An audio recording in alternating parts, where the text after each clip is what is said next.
जय जगन्नाथ। जनहित युव संघर प्रचुर सेक्रेटरी संतोष हाथी।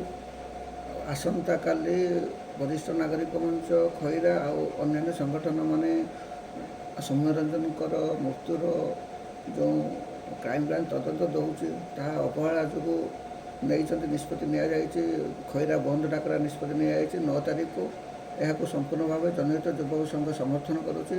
काली आम संगठन से सामिल हम आ सबू जनसाधारण को अनुरोध कर बहुमात्रा आसतु सौम्यकर जो हत्यार दोषी को दंड देवाई समस्ते ही साहाय्य करूँ। आम खैरा माटीर पिला सी सारा ओडिशा जो चाहूँगी तार हत्यार पर्दाफाश हो तो आपण मैंने आसतु आम सहित योगदान करूँ। जनहित युव संघ प्रथम यार दाबीपत्र देता खैरा थाना काली यार पूर्ण सहयोग कर बहुमात्रा आसी खैरा जोगदेवु आ सका 6 जेहेतु आरंभ हो आम पाने आसी सका 6 पहुँचे। धन्यवाद। जय जगन्नाथ।